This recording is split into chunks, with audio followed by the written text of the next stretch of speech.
Hi, everybody. Welcome into another message from Journey Church in Westerville. I'm Pastor Chris, and today we're continuing our series of studies through the Gospel of Mark.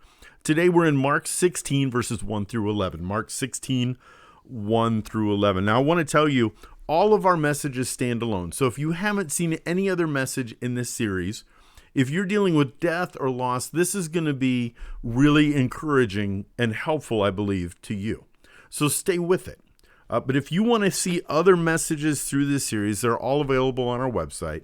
That's journeywesterville.org, journeywesterville.org. There's a link there to our Rumble channel, to our YouTube channel, to our Facebook page, so you can find out more about us. The website tells you more as well. But as we've been going through, last week we talked about some encouraging things that went on during the death of Jesus. And that's why we're dealing with that today, because today we start our next 3 weeks, which are going to be, this week is dealing with the resurrection in the morning, because the resurrection followed his death. Dealing with the resurrection in the morning is this week, and next week is dealing with the resurrection at noon. And of course, the third week is dealing with the resurrection in the evening. Now, we spent 3 weeks previously covering Jesus on the cross, Jesus being nailed on the cross, Jesus' first 3 hours, Jesus' second 3 hours. So we spent 3 hours at the cross. We spent a Sunday at his death. Now we're going to spend 3 weeks on his resurrection. But to move to the resurrection, you have to deal with the death of Jesus. Everybody in Jesus' landscape at this time, everybody he was connected to, they were dealing with his death, and they were all dealing with it in different ways.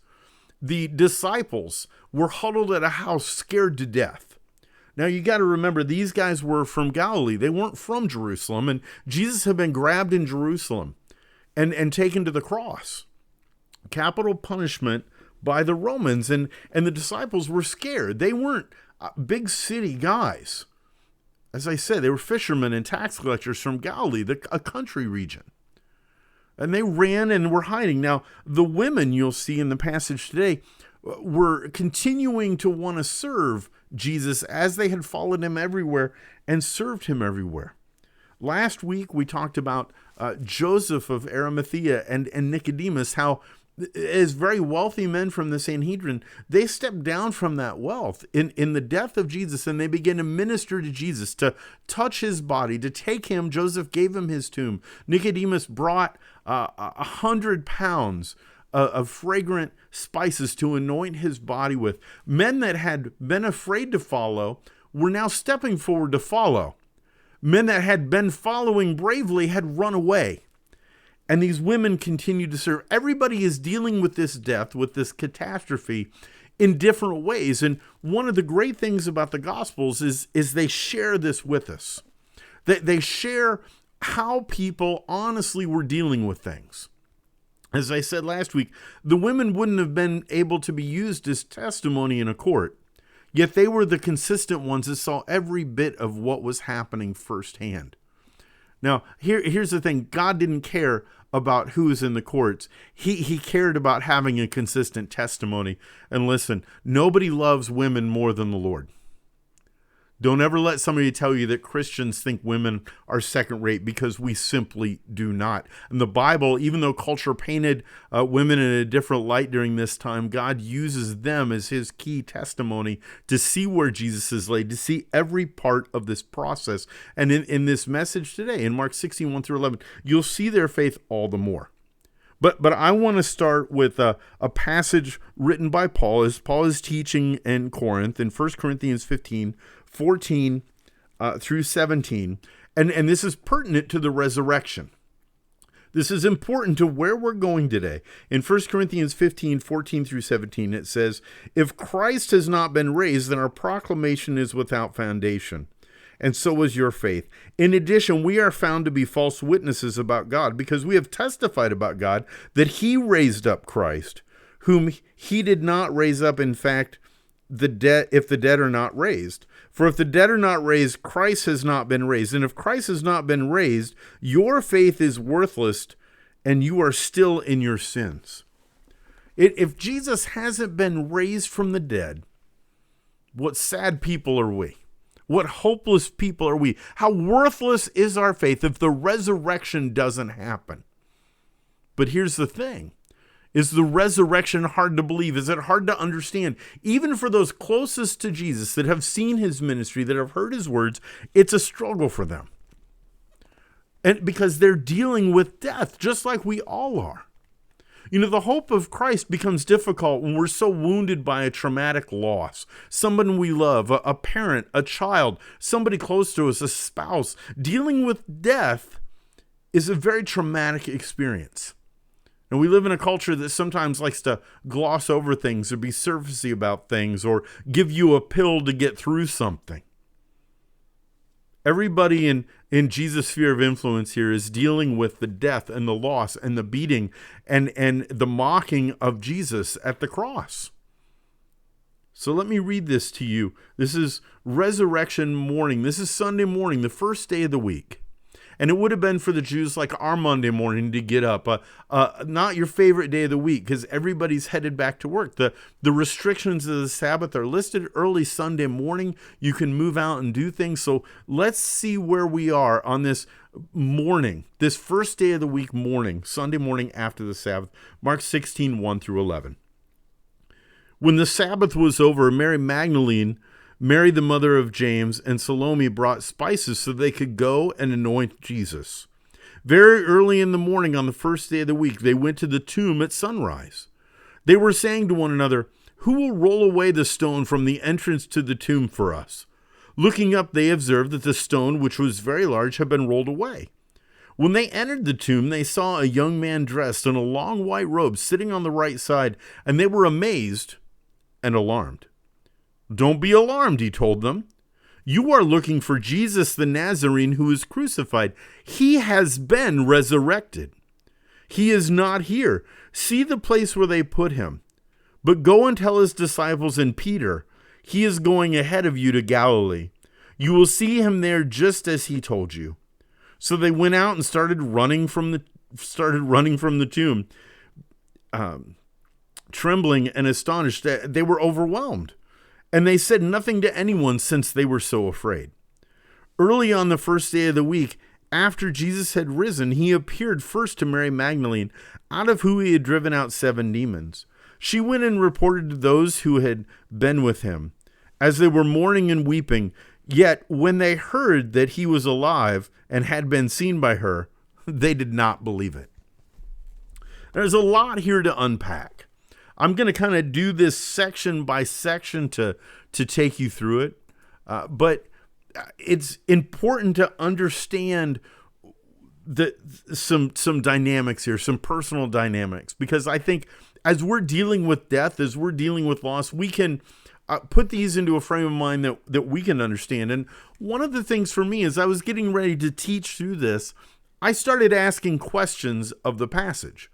Now, I think this is a valid way to study Scripture. I was asking questions, real-world questions about what was going on here.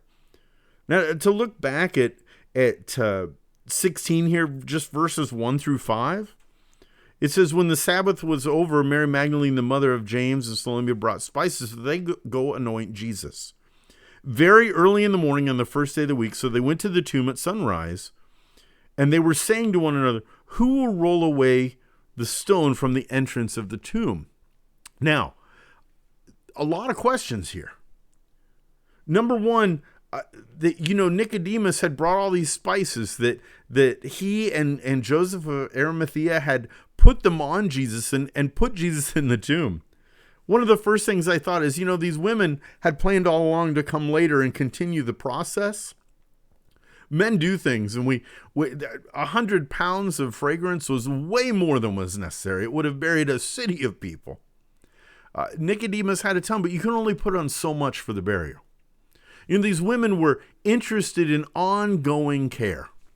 When we brought my son home from the hospital, one of the early things I did is I went to the hospital, and I thought I was stocking up on diapers. I filled one shopping cart with diapers. Don't laugh at me too much. And I came home, and I thought this was going to last forever. I think it was about a week later, I was in the store realizing that amount of diapers, one shopping cart load of did not really have a big impact.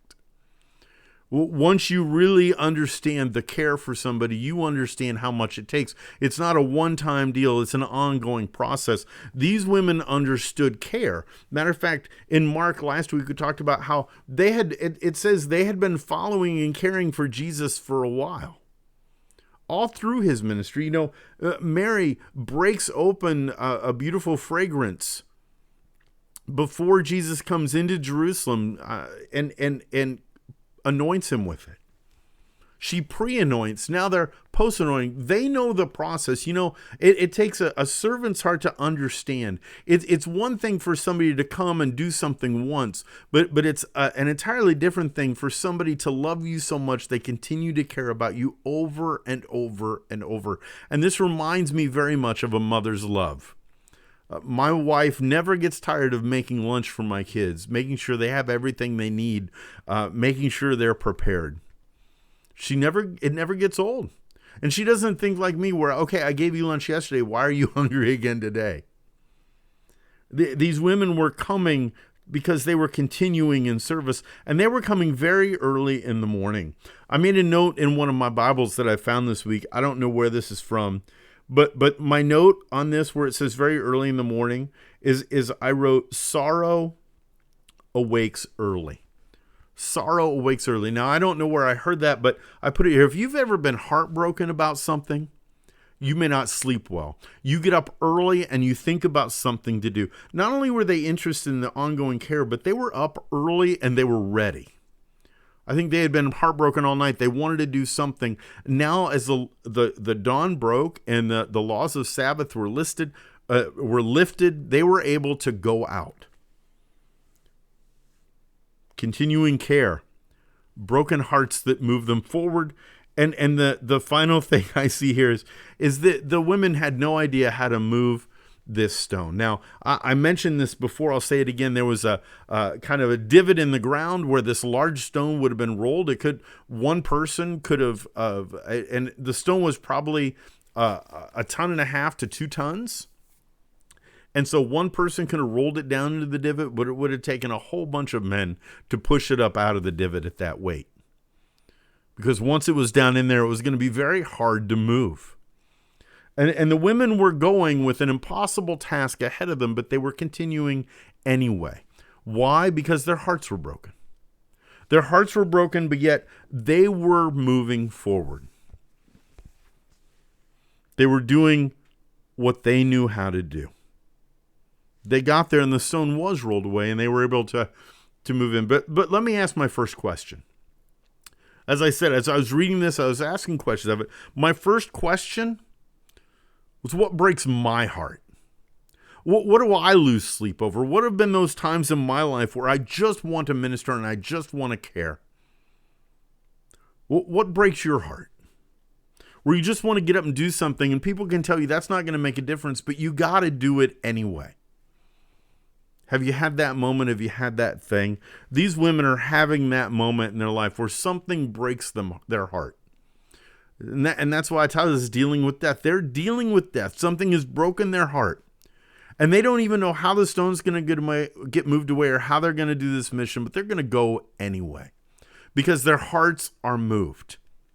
If your heart isn't into following Christ, you can go through the motions. But if anything comes up, it'll deter you from it. What breaks your heart? Well, I'll go ahead and bring up the other two things from the other two sections. The first is what breaks your heart. Something keeps you up, motivates you early in the day, gets you there against long odds. The second section in 16 verses 6 and 7 is where they meet the angel sitting in the tomb. Now in Luke's gospel, there are two. I don't think there's any problem with Mark only talking about one, because Mark is very factual. This is the one they talked to, or the one that talked to them. It doesn't say there weren't two here. It just says this is the one that said something. They saw a young man in a long white robe, and he said, "Don't be alarmed. You're looking for Jesus the Nazarene who was crucified. He has been resurrected. He is not here. See the place where they put him, but go and tell his disciples and Peter He is going ahead of you to Galilee.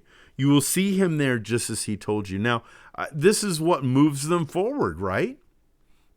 And there are a couple things in here we need to know that the passive voice here is he has been resurrected. He is not here. Now, what the passive voice means in the Greek is not that Jesus took his own life up himself, but he has been. Somebody else has done this. Now, I read to you from 1 Corinthians 15 where Paul fills in this blank. Peter also fills in this blank. Paul says that in verse 15, in 15:15, he says in 1 Corinthians 15:15, in addition, we are found to be false witnesses about God because we have testified about God that he raised up Christ. Paul makes it plain. And Peter says it as well, that the Father is the one who vindicates the Son. He has no reason to be dead. He didn't do anything wrong. Everything that was done to him was inappropriately done. And so his death, his resurrection from death isn't only to show us the resurrection that we have in Christ, the new life we have in Christ, the restoration we have in Christ. It's not only for that, it also is the vindication of Christ. That he had no need to stay dead. Everybody in the Sanhedrin who had found him guilty, wrong. God shows this by bringing him forward. He's vindicated. He's made alive by the Father. It's a beautiful thing. And it says, he has been resurrected. The hand of God reached down and brought him up. He's not here. See the place where they put him. And then I love verse 7. Go tell his disciples and Peter. You know, Peter had been the one to deny Jesus 3 times. And it was while Jesus was being beaten. Jesus could see him down in the courtyard denying him. Why Jesus was never backing down. Peter denied him. And you know, previous to this, as they were leaving the Last Supper, Jesus said they were all going to be scattered like sheep. And Peter said, no, not me.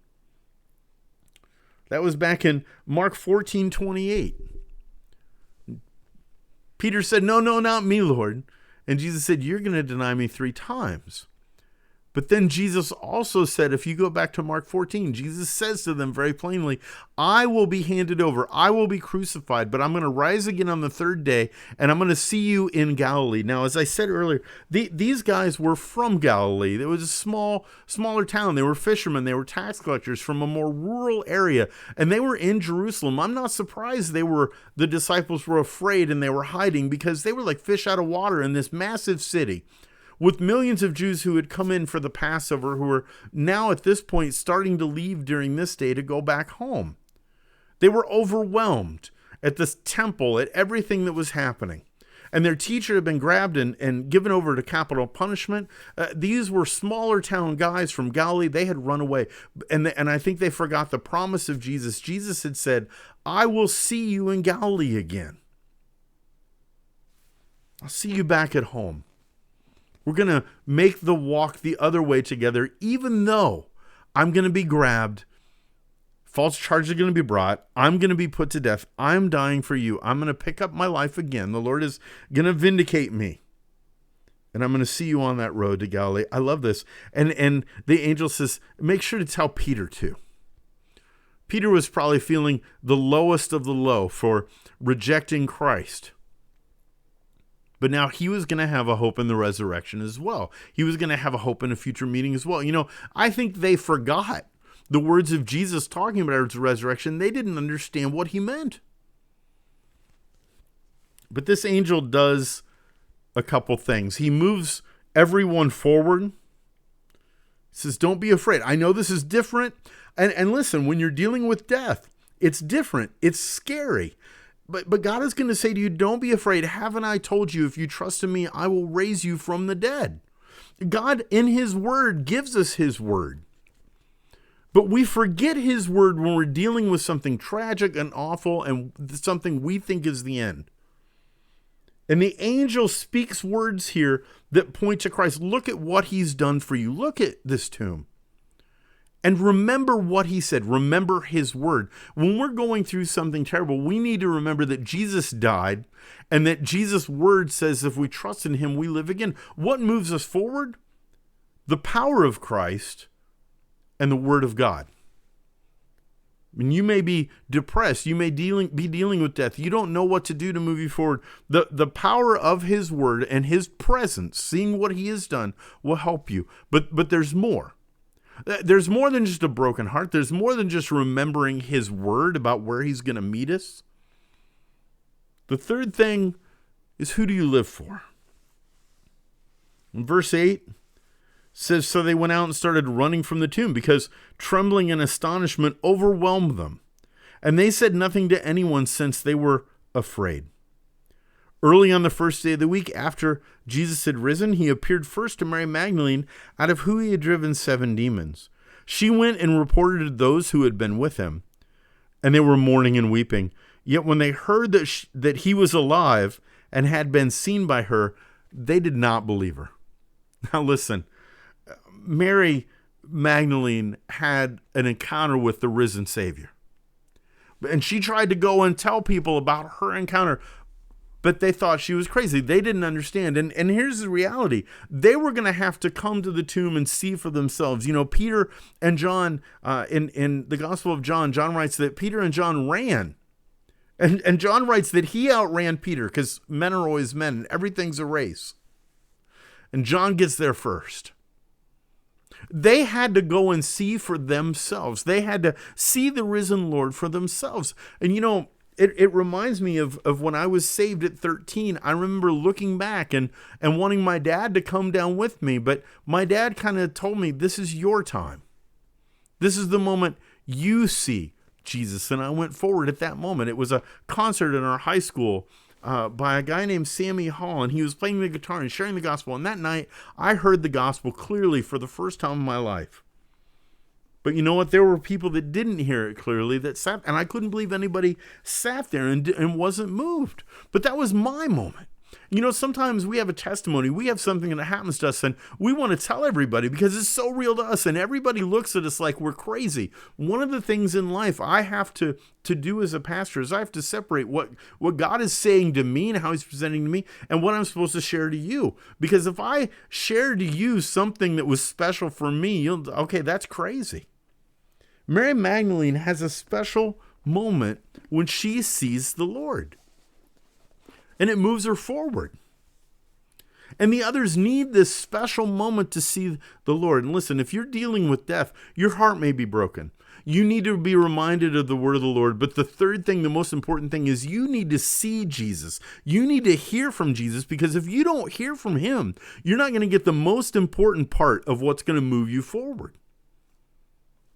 I want to read to you from the Gospel of John, the interaction. Mark goes very quickly over it, but I think we need to see this one-on-one interaction, which John is always interested in, these one-on-one interactions. This is John chapter 20, verses 11 through 18.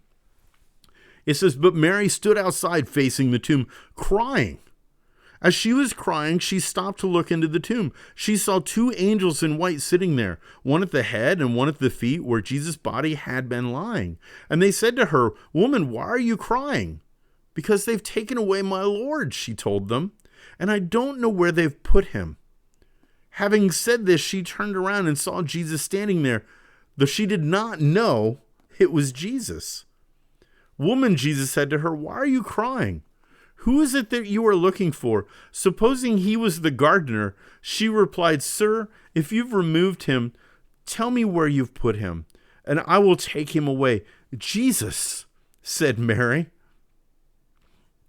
And turning around, she said to him in Hebrew, 'Rabboni,' which means teacher.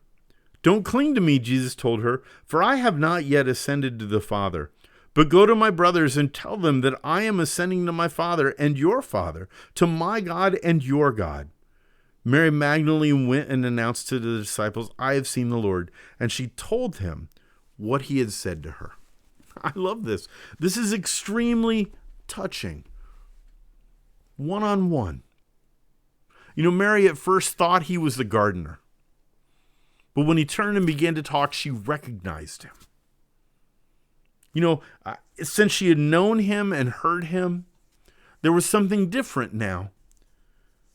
But she still recognized him because she had seen him before. If you've never seen Jesus, if you've never met him, if he's never made himself plain to you, you have a hard time understanding what I mean about seeing Jesus, about hearing Jesus, about him being real to you. In 2 Corinthians 5:16, Paul says that they saw at one time Jesus after the flesh, but we don't see him after the flesh anymore. Now we see him by the Spirit. And in my life, I know when Jesus is presenting himself to me. I know when he's speaking to me. I know his voice. I know the way he communicates to me. Now, I don't know how he communicates to you. But I know when I'm reading his word, when he's doing something in my life. I know when he sends somebody to speak his word into my life or to encourage me. I can recognize his voice because I've seen him. And because I've seen him and heard him, I can now live for him. And I can live for him after the Spirit.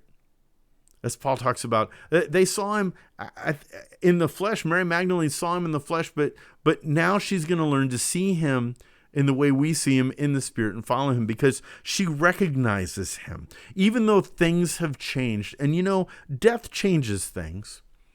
And there are all kinds of death in our world. There's the death of a job, the end of a relationship, the end of a certain time in your life. What breaks your heart? I know for me, there was a loss of a relationship when I was younger that broke my heart. But it drove me to seeking out God's word, and hearing the voice of Christ move me forward in ministry to where I am now. Move me forward to the wife that I have now. Move me forward to the life that I have now. There are times where our death, the loss of our child, moved us forward to the children that we have now and the home we have now. What breaks your heart also moved me forward, but those things wouldn't have mattered if I hadn't heard from Jesus and I didn't see him still alive working in my life. This passage does a wonderful job. Mark does a wonderful job of saying, listen, their hearts were broken, yet they were trying to serve anyway. They heard from the angel, don't you remember his word, listen to his promises. But most of all, Mary Magdalene saw Jesus. And she realized that life was going to move on. And listen, when you're dealing with death, when you're dealing with the loss of something, when you think something has come to the end, that's the moment something new is coming alive. But that is very hard for us. Let me put these three things in yet another wording, another way for us to see them. Listen, broken hearts are sometimes where we start. People will give us words and they'll say, keep doing task, and they'll say, draw the line and you can control all the things in here. So make those things better. And those things work to a point. Those things are okay. But somewhere in our sphere, somewhere in our hearts, we need to know that Jesus is alive, and we need to hear him speaking life back into us. When we think things have died, when we think things have ended, we need the word of life coming back and refueling us and reorienting us and giving a new mission. Because these women had spent a lot of time ministering to Jesus, but now they weren't going to have to minister to his flesh anymore because his flesh was going to ascend. He was going to be no more here in that way. Now they were going to relate to him after the Spirit in the way we do. And they were going to have to learn now to minister to others, to care for others, to extend that sphere, to tell others about the death and resurrection of Jesus, because the resurrection of Jesus changes everything. It changes everything we believe about death. It changes everything we believe about the end of anything. It changes everything to give us the hope that our broken hearts aren't just fixed by words and tasks, but they are healed when we truly see that Jesus, the Lord, is alive. And I want you to know that today. As we're teaching through the resurrection of Mark, the most important thing Mark wants to tell us is that we need to see Jesus, and we need to recognize Jesus, and we need to move forward because he's going to find you, maybe not on the path to Galilee, maybe on your pathway home. I don't know where you need to go on your pathway home, back to your spiritual beginning, back to the church you start off in, to take a walk in the woods where you used to hear the Lord speak, maybe pop in that old Amy Grant tape or whatever it is where you heard the Lord. But you need to go back and you need to find Jesus and you need to let him speak into your life where he has spoken in your life, because it will give you the courage to move on through the changes in your life. He gave you that past where he met you for a reason to propel you for the future where he is still alive. And you may think, well, I thought he was alive at one time, but he let me down here, and this didn't go through, and this didn't work out. Listen, he is still powerful, and those deaths in your life should have taken your heartbreak where you sought him all the more. But if you didn't, if you fell away, you can reconnect. Mary Magdalene owed Jesus such a death because of all these demons that had been in her. He had given her new life. No one else had. And now she gets to be the first to see him. And he gets to start to minister to her heart about the new task and the new life she's going to have and the new way that Christ is interacting with the church. Listen, once you see Jesus, you will keep seeing him. And maybe you saw him at one point in your life, but because things happen, you don't see him anymore. Jesus is alive, and so are his people. That's what Paul was telling us. In what he was telling the Corinthians. Listen, we have no hope. We are the saddest people if Jesus didn't rise from the grave. But if he did rise from the grave, we're the happiest people. We're in the best place because we have a hope like none other. You know, after we get done over the next couple weeks of finishing out our series through Mark, we are going to move into a Christmas series for 4 weeks. So I'm really looking forward to that. But then after that Christmas series, we're going to go into 1st and 2nd Thessalonians. I've already been studying ahead in 1st and 2nd Thessalonians.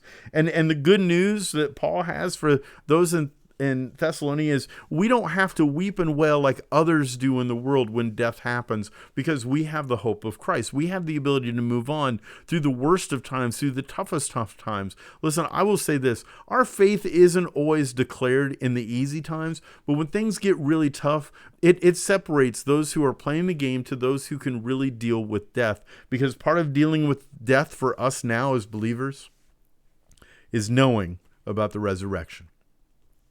Knowing. And every person has to hear and see Jesus in their way to understand that there is hope in the most hopeless time of life. Now listen, I can't think of a more hopeless time for the whole world than Jesus being in the grave. The Redeemer, the one who created everything, all of the hope of his ministry being dashed. His disciples being stuck in this city, scared to death. But now, on the first day of the week, their Monday morning, hope was dawning. And by the way, how would it be to only have a one-day weekend, to only have the Sabbath, and then have to work on Sunday? Do you know why we get such a full weekend now? Because Jesus rose from the grave. Jesus rose on Sunday. That's why we worship on Sunday. The first day of the week was the day that Jesus got up from the grave, and it changed everything.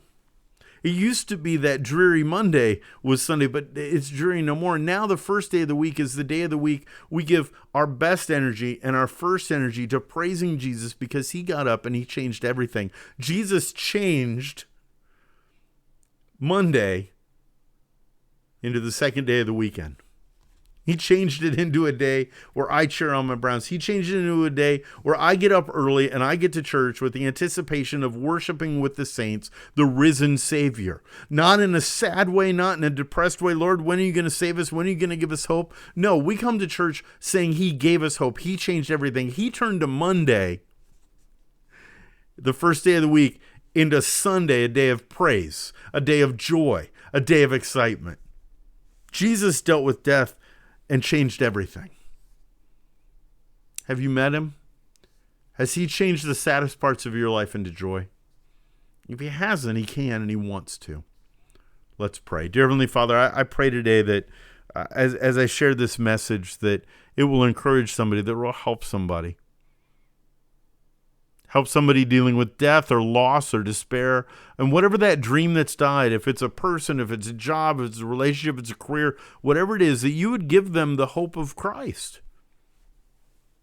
that you would show them against impossible odds. These women continued to serve, and the angel directed them to the Lord, but none of that was enough. The real change maker in the whole process was they had to see Jesus.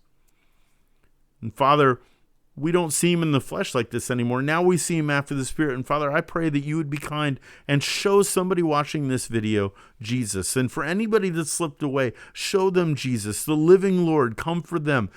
Wherever he's been, help him to speak back into their lives. Help them to be receptive to hear him.